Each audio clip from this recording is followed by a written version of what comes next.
Done out of the way, let's get into the third segment, which is going to be our last segment, which is going to be the weekly recap. So this is just where I like to break down all the news that's going on in the world of women's soccer slash football as of late. I don't get to everything. I like to highlight some of the more major things, but anyways, let's kind of get into it. As I've mentioned earlier, the United States women's national team played their first friendly against Colombia. That's the first friendly of two on Monday, January 18th, in which they won by a scoreline of 4-0. Big features in that game. Samuel scored the hat trick, and Catarina Macario made her international debut. If you've been following that saga throughout my content, if you look at my previous videos, you will see that I talk about that a little bit. Basically, Catarina Macario was born in Brazil. Her family emigrated to the United States. She gained, I believe, citizenship. It was. She got a passport, and she was just waiting for FIFA approval in order to be able to feature in the United States Women's National Team game. She's been invited to camps, but hasn't been able to play. She got approval. She featured on Monday, and it was awesome. I'll talk about that a little bit later. But it was a fantastic game. I hope you got to see it. If not, I'm sure it's probably up on YouTube by now, the highlights at the very least. Okay, let's kind of keep it going a little bit. So, the Relevant Sports Group announced that the International Women's Cup is going to take place on August 18th and the 21st in Louisville.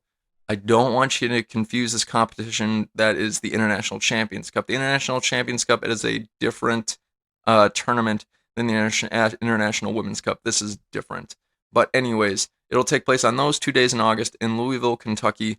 Racing Louisville, the Chicago Red Stars, and two unnamed, I'm using air quotes for those who's listening on audio, two unnamed European teams are going to be participating in said, I almost want to call it a friendly term, but I don't think that's the right term for it, but I keep speculating in my head, and I've invited people to also speculate with me about who those two unnamed European teams will end up being. I would love to hear from you guys. Comment down below which teams you would like to see in the International Women's Cup. I'd be really curious to see your thoughts. All right, so moving on. Chelsea played against Man City in the Continental Tires League Cup. It was last night, January 20th, and wow, that was a cracker of a game. I unfortunately only caught highlights, but let's just kind of break down what went on in this game. So long story short, Chelsea beat Man City by a scoreline of 4-2. Chelsea continues the really hot streak right now. They're playing out of their minds, and they advance to the Continental Tires League Cup semifinal, in which they will play, I believe it's West Ham. I have to double check on that result. But so fast forward, go all the way up to the 85th minute of the game. As of that moment, in the 85th minute, it was a draw. Well, Lauren Hemp decided to score for City, and City took the lead with only 5 minutes left in the game. 5 minutes. Well, within that 5 minutes, exactly 5 minutes later, Neem Charles comes in clutch and scores a goal for Chelsea. She ties it and brings it into extra time. So now the score is 2-2. So going into extra time now, Guro Raitan decides to score for Chelsea. Scores 5 minutes into extra time in the 95th minute and gives Chelsea a 3-2 lead. This is a smash and grab game if I have ever seen one. Fast forward 10 minutes later, Chelsea seals the deal. Sophia Ingle belts this ball from outside the penalty area. I'm telling you, please do yourself a favor and go watch the highlights of this game because it is insane. But I swear I could feel like my heart beating out of my chest as I just see Sophie kick that ball and score in the upper 90 to send Chelsea into the Continental League Tires semifinal. It was a very, very dramatic match that I'm really upset that I missed watching live because it was just so. You just love to see excellent games like that. My heart is still a little tender because Chelsea beat my favorite Man United team just a few days before. But you got to appreciate a good win as a soccer fan and as a football fan in general. And this game was certainly that. Let's kind of look at the box score then. So Chelsea in the 44th minute, Melanie Loopholes. In the 90th minute, Neem Charles. In the 95th minute, Guro Raitan. And in the 105th minute, Sophie Ingle. All of them scored in those respective minutes. Moving on to Manchester City, Chloe Kelly actually opened the scoring in the second half in the 53rd minute. And then Lauren Hemp scored in the 85th minute, kind of like I was saying earlier, to give Man City a late lead. But as it turns out for them, that would not stick, and Chelsea would come away victorious. General observation for that particular match real quick. Massive result for Chelsea as they keep their chance to win some silverware because I mean, what team doesn't like picking up a trophy throughout their season?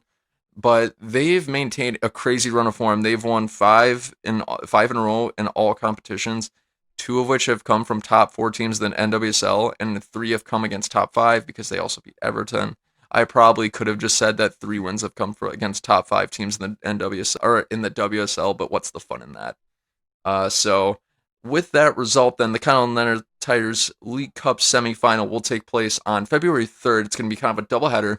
Leicester City and Bristol City will face off, as well as Chelsea and I believe West Ham. Like I said, I have to double check on that later because I didn't get to watch West Ham and Durham play live. But my predictions for the semis, I've got Leicester City beating Bristol City in that one, which I know might come as a surprise because Bristol City is in the WSL while Leicester City is in the championship. But Bristol City have been playing so poorly this season. Their goal difference is negative 43 in the WSL.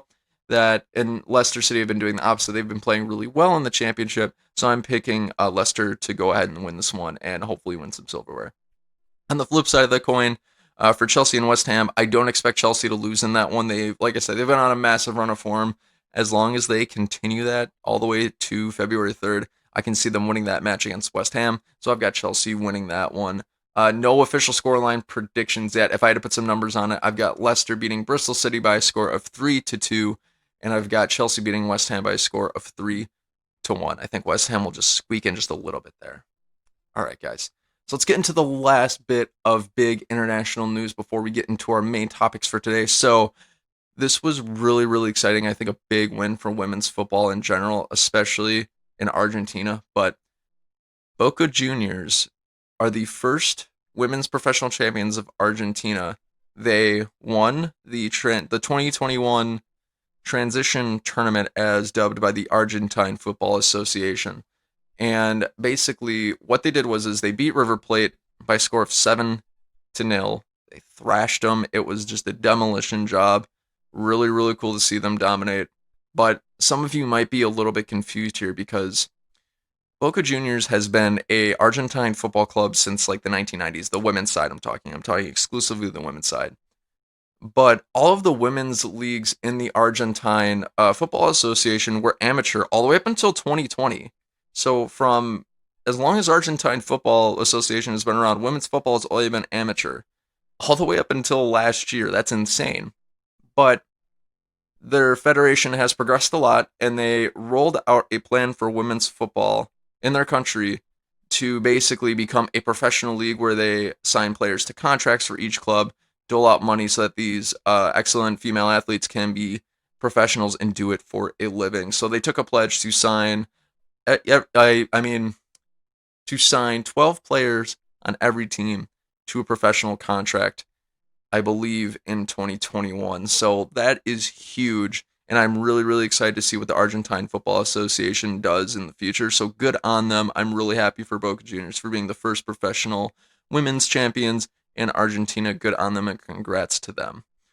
All right, so I lied. I have one more tidbit of international women's soccer news. This is kind of a cop out here, but the former English women's national team on the women's side manager, Phil Neville, he no longer coaches for the English women's national team anymore. He is now going to be the head coach of Inter Miami of Major League Soccer. That's the MLS here in the United States, of which I don't really watch, but I just thought it was kind of cool to see a former big name manager switch teams, and I thought that was something noteworthy that I wanted to share with you guys. So that about does it for the international news in the world of women's football. Is there anything that I might have missed? Any highlights that you guys saw that you want to share? Feel free to jump down into the comments below and let me know. I'm always willing to share in those highlights and other things as well. So